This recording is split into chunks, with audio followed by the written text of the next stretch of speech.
இன்றைக்கி நம்ம மார்க்கெட் ஓவராலாக சூப்பரான ஒரு பாசிட்டிவில் வந்து ட்ரேட் ஆகிட்டு இருக்காங்க. இருக்கக்கூடிய நிறைய ஸ்டாக்கு நல்ல ஒரு பாசிட்டிவில் வந்து இருக்காங்க.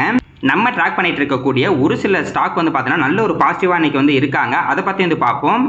சூப்பரான ஒரு கம்பெனியை நம்ம எப்படி செலக்ட் பண்ணுறது, என்னென்ன கீ ரேஷியோ பார்க்கணும், எந்த டைமில் நம்ம வாங்கினா நமக்கு அதிகமான ரிட்டர்ன் கிடைக்கும் அப்படிங்கிறது பார்க்க போகிறோம். நம்ம சப்ஸ்கிரைபர்ஸ் நிறைய பேர் ஒரு சில ஸ்டாக்கை பற்றி கேட்டிருந்தாங்க. அதை பற்றியும் பார்க்க போகிறோம். இந்த வீடியோ ஃபுல்லாக பாருங்கள். கண்டிப்பாக உங்களுக்கு ரொம்ப யூஸ்ஃபுல்லாக இருக்கும். இந்த வீடியோவில் நிறைய ஐடியாஸ் இருக்குது. அது உங்களுக்கு இன்வெஸ்ட்மெண்ட்டுக்கு ரொம்ப ஹெல்ப்ஃபுல்லாகவே வந்து இருக்கும். ஸ்டாக்கை பற்றி பார்க்கறதுக்கு முன்னாடி நான் படிச்சுக்கிட்டு இருக்க ஸ்டாக் மார்க்கெட் புக்கில் இருந்து 2 பாயிண்ட் வந்து பார்த்துட்டு போயிடலாம். ஸ்டாக் மார்க்கெட்டில் நம்ம எல்லாரும் என்ன தப்பு பண்ணுறோன்னா, நம்ம ஒரு ஸ்டாக்கை வாங்குறதுக்கோ விற்கிறதுக்கோ ரொம்ப அவசரப்பட்டுக்கிட்டு இருக்கோம். ஆனால் அப்படி அவசரப்படக்கூடாது. ஏதாவது ஒரு நியூஸ் வந்த உடனே மார்க்கெட் கீழே போகும் அப்படின்னு யாராவது ஒருத்தர் சொல்லிட்டா நம்ம வந்து பார்த்தீங்கன்னா அந்த ஸ்டாக்கை அவசரப்பட்டு வந்து விற்போம். அது நெகட்டிவ்ல இருந்தால் கூட நம்ம வந்து விற்றுருவோம்.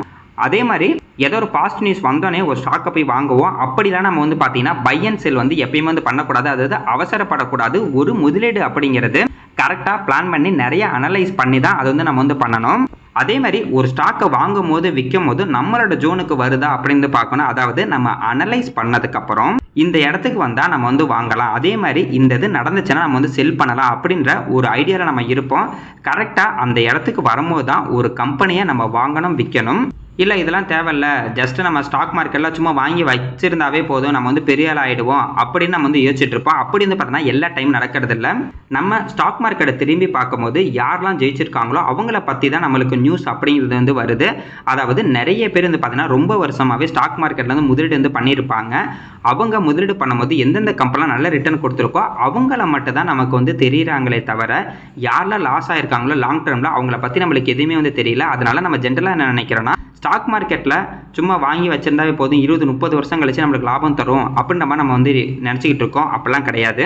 நமக்கு தெரிஞ்ச வாரன் பஃபட்டாக இருந்தாலும் அவரு வந்து பார்த்தீங்கன்னா நல்ல ஸ்டாக் அனலைஸ் பண்ணியிருந்தால் லாங் டேர்ம் வந்து முதலீடு பண்ணியிருக்காரு. அதனால் நம்ம அனலைஸ் அப்படிங்கிறது கண்டிப்பாக நம்ம வந்து பண்ணியிருக்கணும். இதுக்கப்புறம் நம்ம வந்து எதுவுமே அவசரப்படக்கூடாது. ஸ்டாக் மார்க்கெட்டு எங்கேயுமே போகாதுங்க. ஸ்டாக் மார்க்கெட்டு இங்கேயே தான் வந்து இருக்கும். இல்லை இப்போ விட்டுட்டா லாபம் நம்மளுக்கு வராது, இல்லை இப்போ செல் பண்ணிட்டா நம்மளுக்கு ஃபுல்லாக நஷ்டத்தில் போயிடுவோம் அப்படிலாம் கிடையாது. எங்கேயுமே போகாது, இங்கே தான் இருக்கும். அதனால் அவசரப்படாமல் நல்லா அனலைஸ் பண்ணிவிட்டு பொறுமையாகவே நம்ம ஸ்டாக் மார்க்கெட்டில் வந்து ஈஸியாக பணம் நம்மளால வந்து சம்பாதிக்க முடியும். அதனால் ஒரு டெசிஷன் எடுக்கும் போது எப்பவுமே எமோஷ்னலாக, அதாவது ஒரு பயத்துலையோ இல்லை அது பேராசலையோ ஒரு டெசிஷன் வந்து எடுக்கக்கூடாது.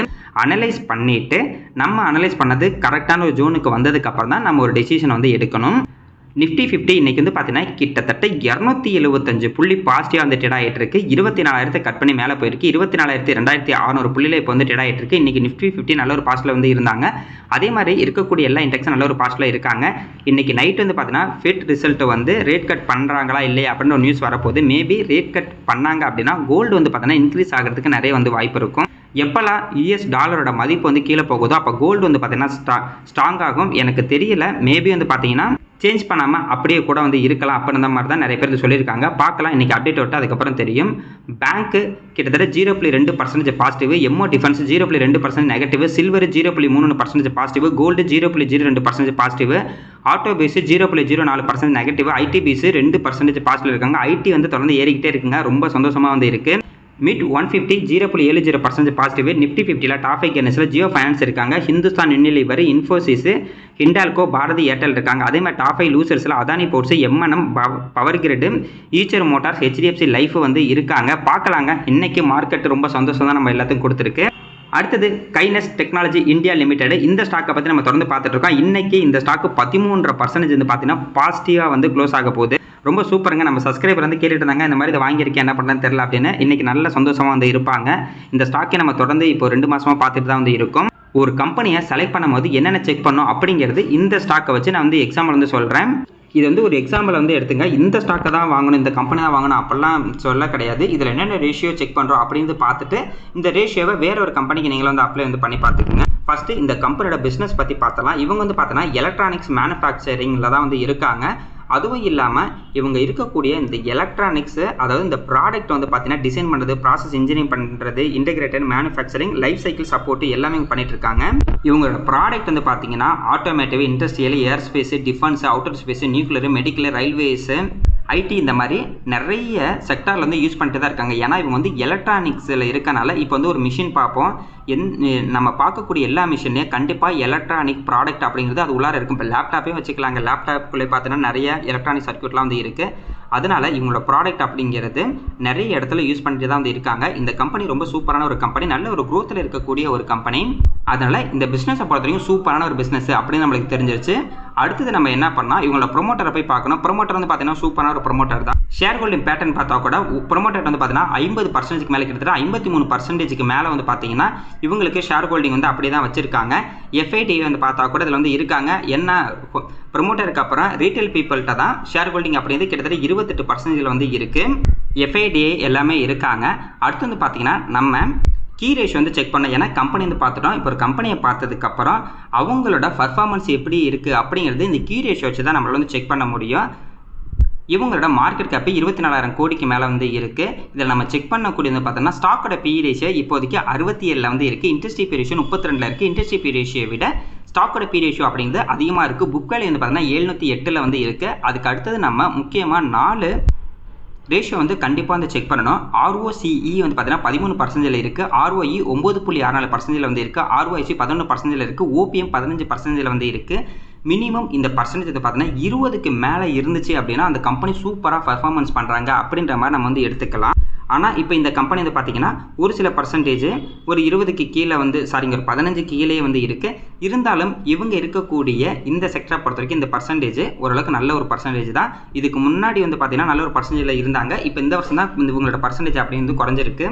அதுக்கடுத்து இன்டென்சிக் வேல்யூ வந்து பார்க்கும்போது 2761 ரூபாய்க்கு மேலே வந்து இருக்குது. அதை வந்து கம்பெனியோட கரண்ட் பர்ஃபார்மன்ஸ் பார்க்கும்போது இந்த ஸ்டாக் 2700 ரூபாய்க்கு ஒருத்தான ஸ்டாக் அப்படின்ற மாதிரி அர்த்தம். அடுத்தது பிஇஜி ரேஷியோ 1.18 இருக்குது. ஆக்சுவலாக பிஇஜி ரேஷியோ 2க்கு கீழே இருந்துச்சுனாவே கொஞ்சம் நல்ல ஒரு வேல்யூஷன் இருக்குது அப்புறமா நம்ம வந்து எடுத்துக்கலாம். இது வந்து பார்த்தீங்கன்னா 2க்கு கீழே தான் வந்து இருக்குது. டெப்ட் ஈக்விட்டி 0.19 இருக்குது. ப்ரைஸ் டு புக் பார்க்கும்போது 5.23 வந்து இருக்காங்க.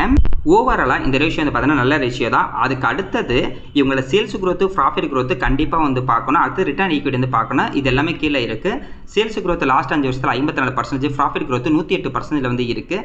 ஸ்டாக்கோட ப்ரைஸும் பாருங்கள், அதுக்கு ஈக்குவலாக லாஸ்ட் 3 வருஷத்தில் 22%, அதாவது 3 வருஷத்துக்கு முன்னாடி இந்த ஸ்டாக்கில் ஒருத்தர் முதலீடு பண்ணாங்கன்னா 22% வருஷம் வந்து அதிகமாக இருக்குது. ரிட்டர்ன் ஈக்விட்டி பார்த்தீங்கன்னா கிட்டத்தட்ட 10% வந்து இருக்குது. இதில் வந்து பார்த்தீங்கன்னா நம்ம எக்ஸ்பெக்ட் பண்ணதை விட இந்த பர்சன்டேஜ் எல்லாமே கம்மியாக இருக்குது. அதாவது ROCE, ROE, ROIC, OPM, அதுக்கப்புறம் சேல்ஸ் க்ரோத், ப்ராஃபிட் க்ரோத், அதுக்கடுத்து ரிட்டர்ன் ஈக்விட்டி, இது எல்லாமே வந்து பார்த்தீங்கன்னா மினிமம் வந்து 20%க்கு மேலே இருந்துச்சு அப்படின்னா கண்டிப்பாக அந்த ஸ்டாக்கோட ரிட்டர்ன் வந்து பார்த்தீங்கன்னா ரொம்ப நல்லாவே வந்து இருக்கும். அதனால இந்த 6% 20க்கு மேலே இருக்கிற மாதிரி நம்ம ஒரு கம்பெனி போய் செலக்ட் பண்ணணும். அதுக்கு முன்னாடி அவங்க என்ன பிஸ்னஸில் இருக்காங்கன்னு பார்க்கணும். அடுத்து அவங்கள ப்ரொமோட்டரை பற்றி பார்த்துருக்கணும். இது எல்லாமே உங்களுக்கு தெளிவாக புரிஞ்சிருக்குன்னு இப்போ வந்து நினைக்கிறேன். அதுக்கு அடுத்தது என்ன பண்ணால் எப்போ இந்த ஸ்டாக்கை வாங்கணும் அப்படிங்கிறது பார்த்தீங்கன்னா அந்த கம்பெனியோட ஹிஸ்ட்ரி பி ரேஷியோ வச்சு பார்க்கும்போது நம்மளுக்கு வந்து தெரியும். எக்ஸாம்பிளுக்கு இந்த கம்பெனியோட ஹிஸ்ட்ரி பி ரேஷியோ அதிகபட்சம் 200க்கு மேலே வந்து பார்த்தீங்கன்னா 2024 வந்து போயிருக்கு. அதாவது அது வந்து ஹை. லோ அப்படிங்கிறது இப்போ வந்து பார்த்தீங்கன்னா 60 பக்கத்தில் இருக்கிறது தான் லோவாகவே இருக்குது. அதாவது இப்போ இந்த கம்பெனி லோ பி ரேஷியோவில் தான் வந்து இருக்குது. இதுவே ஆவரேஜ் பி ரேஷியோ அப்படிங்கிறது 110 இருக்குது. அப்போனா நம்ம எப்படி எடுத்துக்கலாம்னா எப்போல்லாம் இந்த கம்பெனியோட பிஇ ரேஷியோ அந்த ஆவரேஜ் பி ரேஷியோ அதாவது 110க்கு கீழே வருதோ அதை வந்து பார்த்தீங்கன்னா ஒரு ஆப்ஷன்ட்டியாக வாங்குறதுக்கான ஒரு ஆப்ஷன்ட்டியாக பார்க்கலாம். அதே மாதிரி எப்போல்லாம் இந்த கம்பெனியோட பிஇ ரேஷியோ 180 பக்கத்தில் போகுதோ அது வந்து பார்த்தீங்கன்னா ப்ராஃபிட் புக்கிங்கான ஒரு ஆப்ஷன்ட்டியாக வந்து பார்க்கலாம். இப்படி தான் வந்து பார்த்தீங்கன்னா நிறைய பேர் இந்த முதலீடு வந்து பண்ணிட்டு இருக்காங்க. அதுக்கு அந்த கம்பெனிக்கு எந்த ஒரு பிரச்சனையும் இருக்கக்கூடாது. ஆனால் இந்த கம்பெனியில் என்ன ஒரு பிரச்சனை இருக்குன்னா இவங்க இந்த வருஷம் இவங்க கொடுக்கக்கூடிய அந்த கைட்லைன்ஸ் வந்து பார்த்தீங்கன்னா கொஞ்சம் கம்மியாக கொடுத்துருக்காங்க. அதாவது இவங்க சொன்ன அளவுக்கு இவங்களால பர்ஃபார்மன்ஸ் வந்து பண்ண முடியாது. எக்ஸாம்பிளுக்கு நாங்கள் வந்து இயர் அண்ட் இயர் 30% வந்து க்ரோத்தில் இருப்போம் அப்படின்ற மாதிரி இதுக்கு முன்னாடி சொல்லியிருந்தாங்க. ஆனால் இவங்களால 30% க்ரோத்தில் வந்து இருக்க முடியல. அதை விட கம்மியான க்ரோத் தான் வந்து இருக்குது. அது மட்டும் தான் இந்த கம்பெனிக்கு வந்து பிரச்சனையாக வந்து இருந்துகிட்டு இருந்தது. இந்த கம்பெனி இப்போதைக்கு வந்து பார்த்தீங்கன்னா அதோட கை வந்து லோ ப்ரைஸில் இருக்குது. அதே மாதிரி லோ பி ரேஷியோவில் தான் வந்து இருக்குது. இன்றைக்கி இந்த ஸ்டாக்கே கிட்டத்தட்ட 13% இன்க்ரீஸ் ஆகிருக்கு. நான் ரொம்ப சந்தோஷமாக இருக்கேங்க. நம்ம சப்ஸ்கிரைபர் நிறைய பேர் ரொம்ப சந்தோஷமாக இருப்பாங்க. லோ ப்ரைஸில் நிறைய பேர் வாங்கியிருந்தாங்க. பார்க்கலாம் எப்படி இன்க்ரீஸ் ஆனால் நல்லாயிருக்கும். இவங்க என்ன ரிசல்ட் தரல. மேபி இந்த ரிசல்ட் இந்த தடவை நல்லா கொடுத்தாங்கன்னா இவங்க கீழே இருக்கிறதுக்கு அதுக்கும் நல்ல இன்க்ரீஸ் ஆகிறதுக்கு நிறைய வாய்ப்பு இருக்குது. இல்லை ரிசல்ட் கம்மியாக கொடுத்து மறுபடியும் கீழே இருந்துச்சுன்னா கூட நம்மளுக்கு ஒரு ஆப்ஷன்ட்டியாக தான் வந்து இருக்கும். அடுத்தது KPIT டெக்னாலஜிஸ். இந்த கம்பெனி நம்ம ஃபாலோ பண்ணிகிட்டு இருக்கோம். இன்றைக்கி இந்த ஸ்டாக்கு கிட்டத்தட்ட 7% வந்து பாசிட்டிவாக இருக்குது. கிட்டத்தட்ட 8%க்கு மேலே இருந்துச்சு. அதுக்கப்புறம் கொஞ்சமாக கம்மியாயிட்டாங்க. இன்றைக்கி இவங்க ரிசல்ட் கொடுத்துருக்காங்க. ரிசல்ட்டை பொறுத்த வரைக்கும் நெட் ப்ராஃபிட் கிட்டத்தட்ட 28% வந்து கம்மியாக இருக்குது. என்னதான் இவங்க ரிசல்ட் கம்மியாக கொடுத்தாலும் இன்றைக்கி இந்த ஸ்டாக் ஓரளவுக்கு பாசிட்டிவாக வந்து இருக்குது. இந்த கம்பெனியை நம்ம தொடர்ந்து ஃபாலோ பண்ணிட்டு தான் இருக்கோம். ரொம்ப கீழே இருந்தாங்க. அப்போ லாஸ்ட் ஒரு வாரமாக கொஞ்சமாக இன்க்ரீஸ் ஆகிருக்காங்க. ரெவன்யூ வந்து பார்த்தீங்கன்னா கம்மியாக தான் வந்து கொடுத்துருக்காங்க. குவார்டர் அண்ட் குவார்டர் கம்பேர் பண்ணும்போது நெட் ப்ராஃபிட் 117 கோடி வந்து கொடுத்துருக்காங்க. இதுக்கு முன்னாடி பார்த்தீங்கன்னா 163 கோடி வந்து கொடுத்துருந்தாங்க. அதேமாதிரி ரெவன்யூ வந்து பார்த்தீங்கன்னா கிட்டத்தட்ட 1711 கோடி போன குவார்ட்டரில் கொடுத்துருக்காங்க. இந்த குவார்ட்டரில் 1675 கோடி தான் கொடுத்துருக்காங்க. எபிடா பார்க்கும்போது கூட கிட்டத்தட்ட 322 கோடி வந்து இருந்திருக்கு. இப்போ வெறும் 272 கோடி தான். அதே மாதிரி எபிடா மார்ஜின் வந்து பார்த்தீங்கன்னா 18% மேலே இருந்துச்சு. 18.8% இதுக்கு முன்னாடி இருந்த குவார்ட்டரில் இருந்தது. இப்போ 16.2% தான் வந்து கொடுத்துருக்காங்க. ஆனால் யூஎஸோட ரெவன்யூ வந்து பார்த்தீங்கன்னா அதிகமாக இருக்குது. குவார்ட்டர் அண்ட் குவார்ட்டர் வந்து செக் பண்ணும்போது கிட்டத்தட்ட 12%. யூகேல இருக்கக்கூடிய ரெவன்யூ அப்படிங்கிறது ஃப்ளாட்டாக வந்து இருந்திருக்கு. அதாவது இந்த கம்பெனியோட அதிகப்படியான ரெவன்யூ வந்து யூகேல இருந்தும் யூஎஸ்ல இருந்தால் வந்துகிட்டு இருக்கு. இப்போதைக்கு அந்த வார் போணுச்சு, அதுக்கப்புறம் டேரிஃப் இஷ்யூலாம் போட்டாங்க. அதனால தான் இவங்களோட ரெவன்யூ அப்படிங்கிறது கம்மியாக இருக்குது. இந்த கம்பெனியோட ரெவன்யூ மட்டும் இல்லை, ஐடி செக்டாரில் இருக்கக்கூடிய நிறைய கம்பெனியோட ரெவன்யூ அப்படிங்கிறது கம்மியாக தான் வந்து இருக்குது. பார்க்கலாங்க, இது போக போக அப்படியே நார்மலில் வந்து ஆகிடும். அதுக்கடுத்து இவங்களோட சேர்மேன் வந்து பார்த்தீங்கன்னா 1 இயருக்கு வந்து அப்பாயின்மெண்ட் வந்து பண்ணியிருக்காங்க. பார்க்கலாம், இப்போதைக்கு நம்ம எதிர்பார்த்த மாதிரி வந்து கம்மியான லிஸ்ட்டில் தான் கொடுக்க போகிறாங்கன்னு தெரியும். ஏன்னா இதுக்கு முன்னாடி கொடுத்துருந்த அந்த டாடா கம்பெனியாக இருக்கும், டாடா குரூப் எல்லா கம்பெனி வந்து பார்த்தீங்கன்னா டாடா எல்எக்ஸி, டாடா டெக்னாலஜிஸ் எல்லாமே கம்மியான லிஸ்ட்டில் தான் வந்து கொடுத்துருந்தாங்க. இவங்களுக்கு கம்மியான ரிசல்ட் தான் கொடுக்க போகிறாங்க அப்படின்னு நம்மளுக்கு தெரியும். இருந்தாலும் இந்த ஸ்டாக் வந்து பார்த்தீங்கன்னா நல்லா தான் பர்ஃபார்மன்ஸ் பண்ணியிருக்கு. இந்த கம்பெனியும் வந்து பார்த்தீங்கன்னா ரொம்ப கீழே தான் வந்து இருந்துகிட்டு இருக்கு. கிட்டத்தட்ட 550 ரூபா வரைக்கும் கீழே போனாங்க. இப்போ வந்து பார்த்தீங்கன்னா கொஞ்சம் கொஞ்சமாக இன்க்ரீஸ் ஆகி 640 ரூபா பக்கத்தில் வந்துட்டாங்க. கிட்டத்தட்ட ஒரு 1750 ரூபா, ஒரு 1800 ரூபாய்க்கு மேலே இருந்துச்சுங்க. ரொம்ப டவுனில் வந்து இருக்குது. பார்க்கலாம், கொஞ்சமாக அப்படியே ரிவர்ஸ் ஆனால் ரொம்ப நல்லாயிருக்கும். லோ PE ரேஷியோவில் வந்து இருக்குது. சூப்பரான ஒரு கம்பெனி நம்ம ஐடி செக்டாரில். இன்றைக்கி மற்ற ஐடி ஸ்டாக்ஸ் எல்லாமே நல்லா தாங்க பர்ஃபார்மன்ஸ் பண்ணியிருக்காங்க. டாடா எல்எக்ஸி வந்து பார்த்தீங்கன்னா கிட்டத்தட்ட 3.5% மேலே அப்பு, அதே மாதிரி TCS 2% அப்பு. இந்த மாதிரி பார்க்கும்போது எல்லா ஐடி ஸ்டாக்ஸும் நல்லா தான் பர்ஃபார்மன்ஸ் வந்து பண்ணியிருக்காங்க. அடுத்தது VBL and Hindustan Unilever. VBL நேற்று ரிசல்ட் கொடுத்துருந்தாங்க, நல்ல ரிசல்ட் தான் கொடுத்துருந்தாங்க. இருந்தாலும் எஸ்டிமேட் பண்ணவுக்கு அளவுக்கு வரல அப்படின்ற மாதிரி அந்த ஸ்டாக் நேற்று ஃபுல்லாக கிராஷ் ஆனிச்சு 7%. இன்றைக்கி வந்து பாருங்கள் கிட்டத்தட்ட 4% பாசிட்டிவாக வந்துட்டாங்க.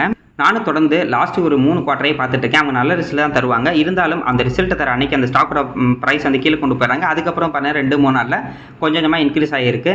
இதான் இன்றைக்கி நடந்திருக்கு. நேற்று கீழே கொண்டு போனாங்க, இன்றைக்கி வந்து பார்த்தீங்கன்னா ஒரு 4% வந்து அதிகமாகிருச்சு. அதே மாதிரி தான் ஹிந்துஸ்தான் யூனிலிவரும் நேற்று கீழே கொண்டு போனாங்க. இன்றைக்கி வந்து பார்த்தீங்கன்னா கிட்டத்தட்ட ஒரு 4% மேலே பாசிட்டிவ் வந்து ட்ரேட் ஆகிட்டு இருக்கு. அதனால் நம்ம அவசரம்லாம் பட வேணாங்க. இது எல்லாமே வந்து பார்த்தீங்கன்னா சூப்பர் கம்பெனி தான். அது வருண் பிவரேஜ்லாம் சூப்பரான கம்பெனி தான். நம்ம சப்ஸ்கிரைபர்னு சொல்லியிருந்தாங்க, ஒரு வருஷமாக இதை பற்றி பேசுகிறீங்கன்னு. ஆமாங்க, என்ன பண்ணுறது, இப்போ ஒரு நல்ல கம்பெனி ஸ்டாக்கோட ப்ரைஸ் கீழே இருக்கிற வரைக்கும் நம்ம பேசிகிட்டு இருப்போம். அப்புறம் மேலே போயிடுச்சுன்னா அதை பற்றி நம்ம வந்து பேசவே மாட்டோம். ஏன்னா அது வந்து ஹைக்கு போயிடுச்சு, அதுக்கப்புறம் இதை பண்ண முடியாது. கீழே இருக்க ஒரு ஆப்பர்ச்சுனிட்டியை நம்ம வந்து எப்பயுமே வந்து யூஸ் பண்ணிக்கணும். அதனால தான் ஒரு சில ஸ்டாக்லாம் வந்து பார்த்தீங்கன்னா கீழே இருக்கும் போது ஒரு ஆப்ஷனில் இருக்கும்போது தொடர்ந்து வந்து பேசிகிட்டு இருக்கோம். அதுக்கு அடுத்தது மெட்டல் ETF பற்றி பார்த்துடலாம். நிறைய பேர் என்ன கேட்குறாங்கன்னா பென்னி ஸ்டாக்கை பற்றி சொல்லுங்கள். அதாவது பென்னி ஸ்டாக்னா ஒன்றும் இல்லை, ஸ்டாக்கோட ப்ரைஸ் வந்து கம்மியாக இருக்கிற மாதிரி தான் சொல்லுங்கள் அப்படின்ற மாதிரி கேட்டுருங்க. ஒரு சில பேர் வந்து மாதத்துக்கு ஒரு 500 ரூபா தான் 1000 ரூபா தான் இன்வெஸ்ட்மெண்ட் பண்ண முடியும் அப்படின்ற மாதிரி யோசிக்கிறாங்க. நீங்கள் வந்து பார்த்தீங்கன்னா பென்னி ஸ்டாக் போகிறதுக்கு, அதாவது சின்ன கம்பெனி பென்னி ஸ்டாக்குனா ஸ்டாக்கோட ப்ரைஸ் கம்மியாக இருக்கும் அப்படிலாம் தேவை கிடையாதுங்க. நல்ல கம்பெனியோட ஸ்டாக் வந்து கீழே இருக்கும். அது எப்போயாவது தான் வந்து பார்த்தீங்கன்னா இருக்கும். மற்றபடி ஒரு ஸ்டாக்கோட ப்ரைஸ் ரொம்ப கீழே இருக்குன்னா அதோட ஒர்த்தும் ரொம்ப கம்மியாக இருக்குது அப்படின்ற மாதிரி தான் நம்ம வந்து எடுத்துக்கணும். அதனால் பென்னி ஸ்டாக் அப்படின்ற மாதிரி தேடுறத விட, அதாவது நம்மக்கிட்ட 100 ரூபாய் தான் இருக்குது, ஆனால் 100 ரூபாய்க்கு தான் நான் போய் ஸ்டாக்கை போய் தேடிக்கிட்டு இருப்பேன் அப்படின்னு இருக்கிறத விட, எந்த ஸ்டாக்கில் நம்ம முதலீடு பண்ணால் நமக்கு நல்ல ஒரு லாபம் ஃபியூச்சரில் கிடைக்கும் அப்படின்னு பார்த்தா நம்ம வந்து முதலீடு பண்ணோம். இல்லை எங்கிட்ட ரொம்ப கம்மியாக தான் காசு இருக்குது அப்படின்னா ETF வந்து பார்த்தீங்கன்னா நல்ல ஒரு ஆப்ஷனாக வந்து இருக்கும். இன்றைக்கி நம்ம மெட்டல் ETF பற்றி பார்த்தரலாம். இது வந்து பார்த்தீங்கன்னா ICICI Prudential Nifty metal ETF. Current price 12 ரூபாய்க்கு வந்து ட்ரேட் ஆகிட்டு இருக்கு. லாஸ்ட் ஒரு வருஷத்தில் 35% இந்த மெட்டல் ETF வந்து வளர்ந்துருக்கு. அப்படின்னா மெட்டல் செக்டரில் இருக்கக்கூடிய நிறைய ஸ்டாக்கு லாஸ்ட் ஒரு வருஷமாக நல்ல ஒரு வளர்ச்சி கொடுத்துருக்கு அப்படின்ற மாதிரி வச்சுக்கலாம். இந்த ETFல வந்து பார்த்தீங்கன்னா Tata Steel, Hindalco Industry, JSW Steel, Adani Enterprises, Vedanta, Jindal Steel, Apollo Tubes, National Aluminium Company, NMDC, அதுக்கப்புறம் Hindustan Zinc, SAIL, Lloyds Metals and Energy, Jindal Stainless, Welspun Corp, Hindustan Copper, இது எல்லா கம்பெனி இருக்குது. அதாவது நம்ம ஒரு 12 ரூபா கொடுத்து இந்த ஒரு ETF வந்து வாங்கும் போது இந்த கம்பெனி எல்லாத்துலையும் நம்ம முதலீடு பண்ணதான் வந்து அர்த்தம். ஒரு ETF பெரிய ப்ளஸ் பாயிண்ட் என்னென்னா, இந்த கம்பெனியோட ஆவரேஜ் தான் இந்த ETF வந்து பார்த்தீங்கன்னா ட்ரேட் ஆகிட்டு இருக்கும். இந்த கம்பெனி எல்லாமே பாசிட்டிவாக இருந்தால் நல்லா பாசிட்டிவாக இருக்கும். இல்லை இந்த கம்பெனி ஃபுல்லாகவே நெகட்டிவாக போனால் இவங்களும் வந்து கீழே போவாங்க. ஆனால் இப்போ ஒரு இண்டிவிஜுவல் ஸ்டாக்கில் நடந்து முதலீடு பண்ண முடியல, அது வந்து ரொம்ப கீழே போகுது மேலே போகுது அப்படிங்கிறவங்களுக்கு இந்த ETF வந்து பார்த்தீங்கன்னா நல்ல ஒரு ஆப்ஷனாக இருக்கும். இதே பாருங்கள் 12 ரூபா 13 ரூபா இதான் ட்ரேட் ஆகிட்டு இருக்கு. அதனால் இது நல்ல ஒரு ஆப்ஷன். ஏன்னா மெட்டல் அப்படிங்கிறது கண்டிப்பாக நம்ம யூஸ் பண்ணிட்டு தான் வந்து இருக்க போகிறோம். மெட்டலோட ரேட் அப்படிங்கிறது இன்னும் போக போக அதிகமாகிட்டே தான் வந்து இருக்கும். இரும்பே எடுத்துக்கோங்க, இதுக்கு முன்னாடி வீடு கட்டும் போது இரும்போட ப்ரைஸ் வந்து ரொம்ப கம்மியாக இருக்கும். இப்போ வந்து பார்த்தீங்கன்னா இரும்போட ப்ரைஸ் வந்து அதிகமாகிட்டு இருக்குது. அதனால் மெட்டலோட ரேட்டு எப்பயுமே வந்து அதிகமாகிட்டே தான் வந்து இருக்கும். நாளைக்கு இதில் ஏதோ ஒரு கம்பெனி க்ளோஸ் பண்ணுறாங்க அப்படின்னால வேற ஒரு கம்பெனி இந்த ETF வந்து கொண்டு வந்துடுவாங்க. அதனால் எந்த ஒரு பிரச்சனையும் இல்லை, ஒரு நல்ல ஒரு ஆப்ஷனாகவே இருக்கும் இந்த ETF. நீங்கள் கூட செக் பண்ணி பாருங்கள். SAIL steel authority of India, இந்த ஸ்டாக்கோட ப்ரைஸ் இன்றைக்கி கிட்டத்தட்ட காலையில் வந்து பார்த்தீங்கன்னா ஒரு 5% பாசிட்டிவாக இருந்துச்சு. இதுக்கு நல்ல ஒரு அப்டேட்டும் வந்திருக்கு. கிட்டத்தட்ட 350 மில்லியன் US டாலருக்கான ஒரு இன்வெஸ்ட்மெண்ட் வந்து இந்தோனேஷியாவில் வந்து பண்ண போகிறாங்க. அந்த ஒரு நியூஸ்னால தான் கிட்டத்தட்ட இன்றைக்கி இந்த ஸ்டாக்கோட ப்ரைஸ் நல்ல ஒரு பாசிட்டிவ் லெவலில் வந்து இருந்தாங்க. இவங்களோட கெப்பாசிட்டி வந்து பார்த்திங்கன்னா, அதாவது இப்போ புதுசாக இன்வெஸ்ட்மெண்ட் பண்ணக்கூடிய அந்த கெப்பாசிட்டி கிட்டத்தட்ட 5 லட்சம் மெட்ரிக் டன்னுக்கு மேலே இதோட கெப்பாசிட்டி இருக்கும். அதாவது அந்த ஸ்டெயின்லெஸ் ஸ்டீலோட கெப்பாசிட்டி இருக்கும் அப்படின்ற மாதிரி சொல்லியிருக்காங்க. அது அடுத்த ஒரு 2 to 3 வருஷம் 4 வருஷத்துக்கு அப்புறம் இது வந்து பார்த்தீங்கன்னா ஆப்ரேஷனுக்கு வந்துடும் அப்படின்ற மாதிரி சொல்லியிருக்காங்க. அப்படி ஆப்ரேஷன் வரும்போது இவங்களுக்கு அதிகப்படியான லாபம் கிடைக்கிறதே நிறைய வாய்ப்பு இருக்குது. அதனால தான் இன்றைக்கி இந்த ஸ்டாக் வந்து நல்ல ஒரு பாசிட்டில் வந்து இருந்தாங்க. இன்றைக்கி ஸ்டீல் செக்டார் நல்லா தாங்க பர்ஃபார்மன்ஸ் பண்ணியிருக்கு. NMDC கூட கிட்டத்தட்ட 2.57% பாசிட்டிவ், டாடா ஸ்டீல் 2.43% பாசிட்டிவ். இன்றைக்கி ஜென்ரலாகவே மார்க்கெட்டில் ஐடி ஸ்டாக்ஸும் ஸ்டீல் செக்டாரும் வந்து பார்த்திங்கன்னா நல்ல ஒரு, அதாவது மெட்டல் ஸ்டாக்ஸ் எல்லாமே நல்ல ஒரு ட்ரெண்ட் தான் இன்றைக்கி வந்து கொடுத்துருக்காங்க. அடுத்தது ஏசியன் பெயிண்ட் இன்றைக்கி கிட்டத்தட்ட 3% மேலே பாசிட்டிவில் இருந்தாங்க. அது காரணம் அவங்க இன்றைக்கி ரிசல்ட் கொடுத்துருக்காங்க. ரிசல்ட்டை பொறுத்த வரைக்கும் நல்ல ரிசல்ட் தான் கொடுத்துருக்காங்க. இயர் அண்ட் இயர் கம்பேர் பண்ணும்போது நெட் ப்ராஃபிட் 1539 கோடி வந்து கொடுத்துருக்காங்க. ரெவன்யூ வந்து பார்த்தீங்கன்னா கிட்டத்தட்ட இயர் அண்ட் இயர் கம்பேர் பண்ணும்போது 18% தான் அதிகமாக இருக்குது. 10,542 கோடி வந்து கொடுத்துருக்காங்க. அதே மாதிரி டொமஸ்டிக் வால்யூம் வந்து பார்த்தீங்கன்னா கொஞ்சம் வந்து அதிகமாக இருக்குது. இயர் அண்ட் இயர் கம்பேர் வந்து 9%. இதுவே ஃபாரின் வந்து பார்க்கும்போது, அது இன்டர்நேஷனல் பிஸ்னஸ் பார்க்கும்போது கிட்டத்தட்ட 27% வந்து பார்த்தீங்கன்னா அதிகமாக இருக்குது. எப்படி பார்த்தாலும் இந்த result year and year compare பண்ணும்போது நல்ல ரிசல்ட் தான் கொடுத்துருக்காங்க. பார்க்கலாம், ஏசியன் பெயிண்ட் ஏற்கனவே வந்து ரொம்ப டவுனில் வந்து இருக்குது. அப்படியே இன்க்ரீஸ் ஆனிச்சுன்னா ரொம்ப நல்லாயிருக்கும். அடுத்தது V-Guard இண்டஸ்ட்ரீஸ் லிமிடெட் வந்து பார்த்தீங்கன்னா இன்றைக்கி கிட்டத்தட்ட ஒரு 4-5% பாசிட்டிவாக இருந்தாங்க. ஏன்னா இவங்க வந்து ரிசல்ட் கொடுத்துருந்தாங்க. இன்றைக்கி அந்த ரிசல்ட் வந்து பார்த்தீங்கன்னா நல்லா தான் வந்து கொடுத்துருந்தாங்க. கிட்டத்தட்ட இயர் அண்ட் இயர் கம்பேர் பண்ணும்போது இவங்களோட நெட் ப்ராஃபிட் அப்படிங்கிறது 76% வந்து அதிகமாக இருக்குது. கிட்டத்தட்ட 130 கோடி வந்து கொடுத்துருக்காங்க. அதேமாதிரி ரெவன்யூ வந்து பார்த்தீங்கன்னா 23.5% வந்து அதிகமாக இருக்குது. கிட்டத்தட்ட 1811 கோடி நெட் ப்ராஃபிட்டாக வந்து கொடுத்துருக்காங்க. எபிட்டாவை பொறுத்த வரைக்கும் கிட்டத்தட்ட 56% வந்து அதிகமாக இருக்குது. 192 கோடி வந்து கொடுத்துருக்காங்க. எப்படி பார்த்தாலும் V-Guard வந்து பார்த்தீங்கன்னா இன்றைக்கி இயர் அண்ட் இயர் கம்பேர் பண்ணி நல்ல ரிசல்ட் கொடுத்துருக்காங்க. இந்த ஸ்டாக்கோட ப்ரைஸ் வந்து இன்க்ரீஸ் ஆயிருக்கு.